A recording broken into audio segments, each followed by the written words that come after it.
Hi, my name is Jimmy Bob, aka Tony TCB, and I am making a game larger than Minecraft.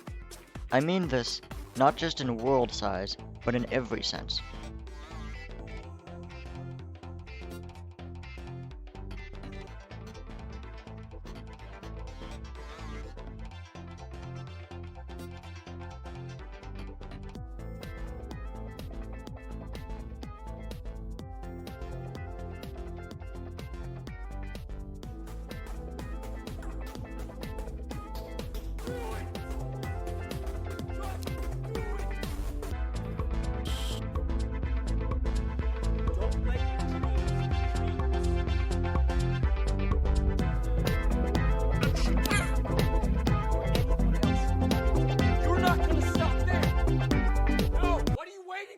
Infinite items, modding support, cross-platform multiplayer, map editing, limitless space exploration, more on that in a later video, dynamic crafting, a full-fledged sandbox game.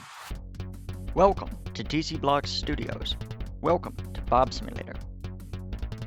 Minecraft has problems. Mojang removes features for no reason and adds content that does nothing. They don't fix bugs, and worst of all, they remove the Farlands. That's a joke, but I'm not wrong either.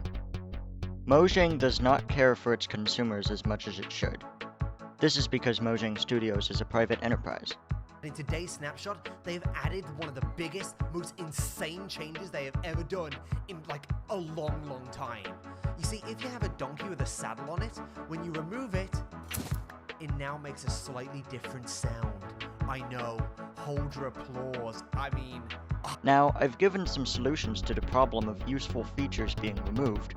I think that features found useful to the community should be kept, and as an alternative to being removed, be made optional. A few people had some questions and concerns about this, so I will elaborate. Max Miser 9172. I do strongly agree with more options being good from a user point of view, but from a developer point of view, it makes things awful. The conclusion from this commenter was that Mojang should release removed features as open source mods for the community to maintain. I agree that this approach would work. Approved. But this should not be necessary for all features. Daniel BU9VW.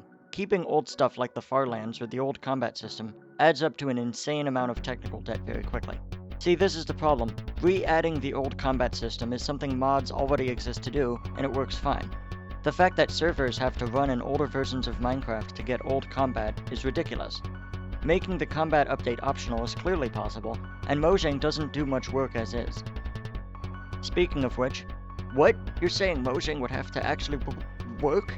The horror! Lol. You should work for Mojang. Thank you, Enderspore. Dark to Player Mapper 9889.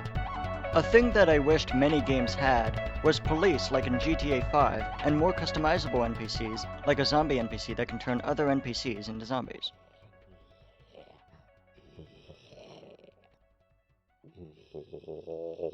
User S7J5U. At Broski7792, the new update? Do you mean the sniffer with 2-hole plants? Or are you talking about the frog with its 3-hole lights? Quit expecting less from a multi-billion-dollar corporation. See, this guy gets it. Broski7792. It's more so the fact that it takes extra effort to make sure that the features don't conflict. Time spent fixing old features that broke in a new update is time taken away from developing that new update.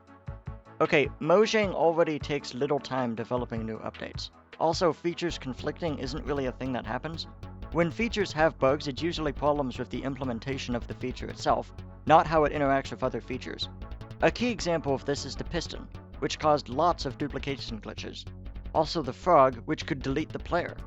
If you wanted to re-implement the nether reactor core, for example, the code is already there. Just make sure when the fake nether spawns, it can't destroy bedrock or end portal frames or other unbreakable blocks. These blocks are all under a certain tag, so this isn't too difficult to test for. Modders built the Sandbox. Modders built the Minecraft community from the ground up, from the first mods being modding tools to help produce mods. And eventually, the Minecraft Coder Pack was created by Sarge, which helped mod development by creating a standardized way to modify Minecraft's source code. Sarge was hired by Mojang later. Performance mods, like Optifine, make the game just objectively better. Seriously, Mojang, why didn't you just make your own Optifine or something? Amazing mods blew people's minds, such as the Aether. This mod was originally created for Minecraft 1.2.5, and was so impressive that the creator of the mod, Brandon Pierce, was eventually hired by Mojang years later. The source code for the modern Aether mods are open source, by the way. Nice. Years passed of great modding development, eventually leading to an explosion of mods for Minecraft 1.6.4 and Minecraft 1.7.10. Mods started introducing new items, blocks, entities, biomes, and eventually dimensions. From 2013 to 2014, mods like Industrial Craft and Biomes O'Plenty surged. And of course my personal favorite, McDoodle8's Galacticraft. These mods built the community on YouTube, through channels like PopularMMOs, DanTDM, all through the showcasing of mods.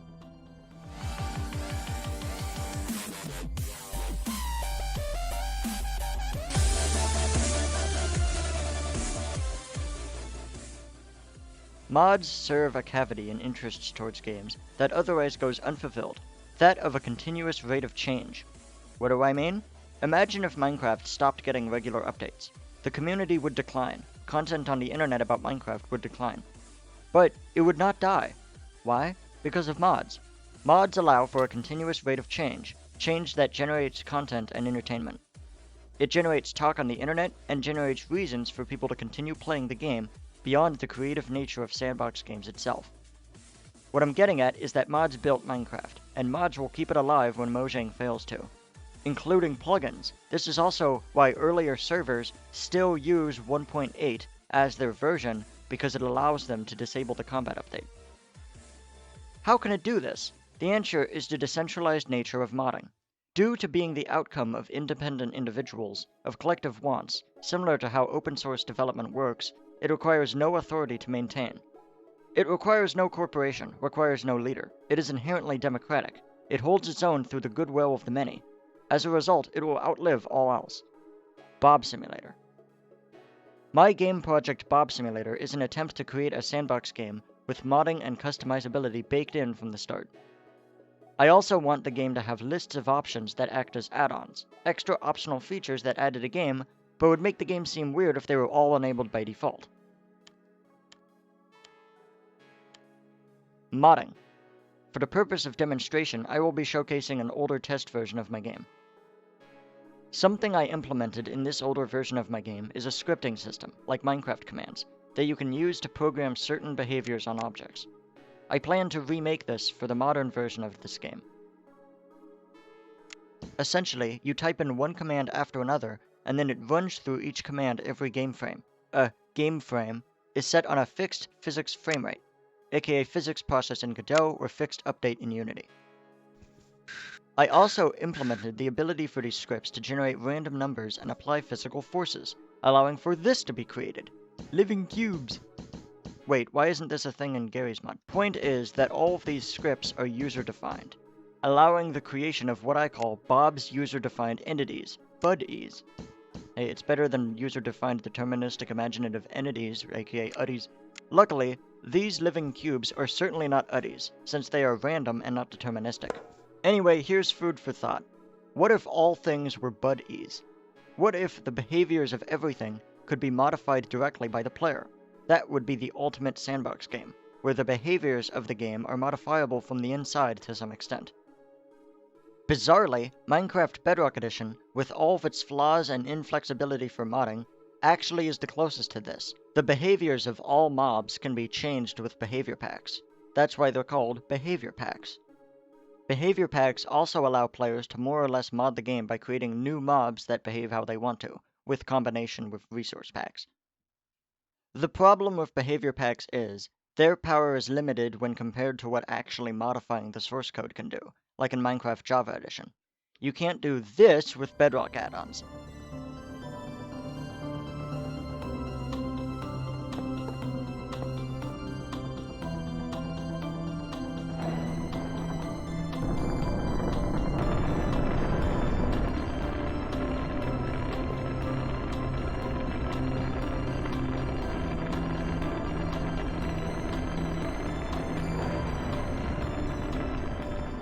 There is this really interesting video by a channel named Quantum Developer that goes into the idea of a procedural crafting system. The idea here is relatively simple to explain. What patterns you put into the crafting interface are created as their own custom items. This is an alternative to Minecraft's crafting style, where there is one pattern per predefined item, and some patterns will just do nothing. There is one way to make a pickaxe, and one way to make an axe. In Quantum Developer's procedural crafting system, this is not the case. Any shape you can make in the 5x5 crafting grid, you can make. Anything you can dream about here, you can make. Zero limits. This has up and down sides. One downside, of course, is the creation of this. What is this? Seriously, what is that? But the upsides are interesting. Dynamic crafting adds many more items that players could use in all sorts of ways. For my game Bob Simulator, the crafting system would be a bit different, as in there would be multiple systems. Warning, this part of the video is speculation. I still haven't decided what I'll make the crafting system be. But I have some ideas. One idea is that there simply will not be a singular crafting system, instead there will be multiple different ways of crafting. You could craft blades and handles using more traditional crafting methods, and then combine appropriate parts in appropriate ways, in customizable ways, to get a desired effect for a tool. You could maybe enchant or apply effects to tools using chemicals, which opens up the possibility of a whole chemistry system. I'm currently working on some of that behind the scenes.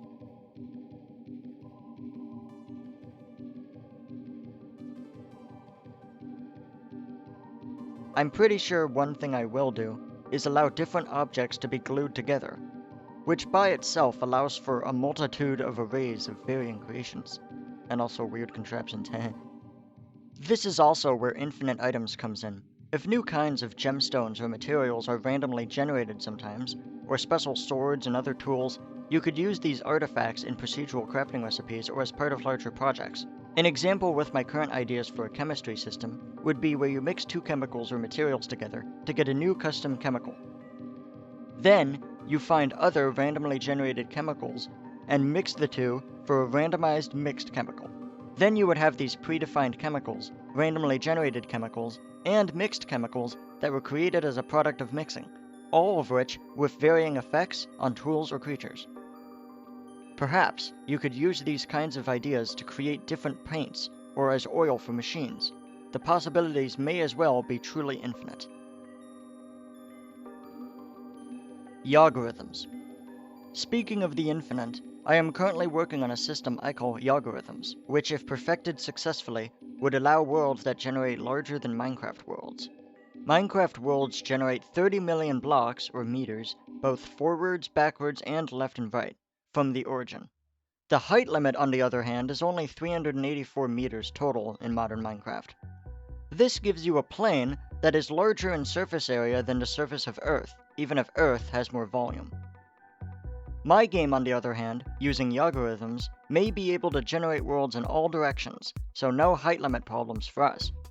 The worlds themselves would also generate on scales larger than the observable universe, instead exploding up to around 9 quintillion to the power of 64, with a theoretical limit of around 9 quintillion to the 256 power, before the game starts to lag.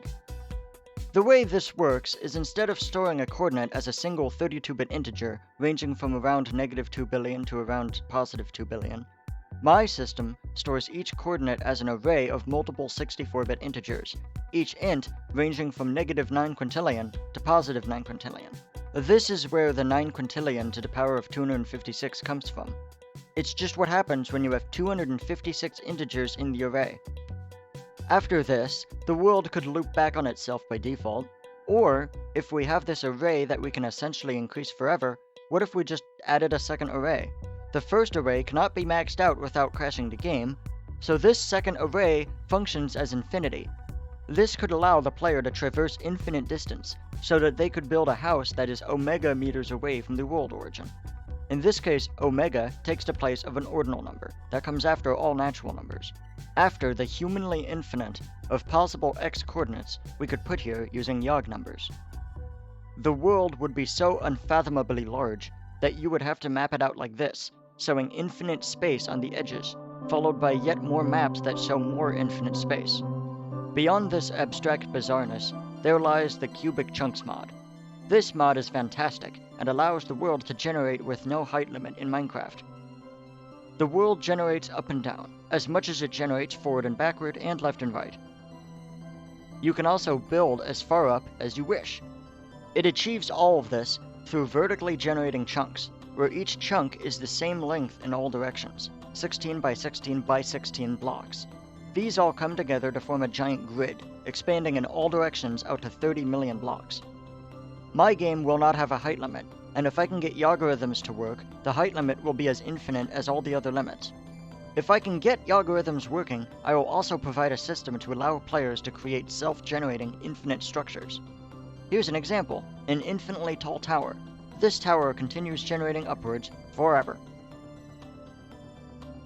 I mentioned a few things in this video that I never went into detail on. I will go into more detail on everything in a later video. In the meantime, subscribe. Thanks for watching.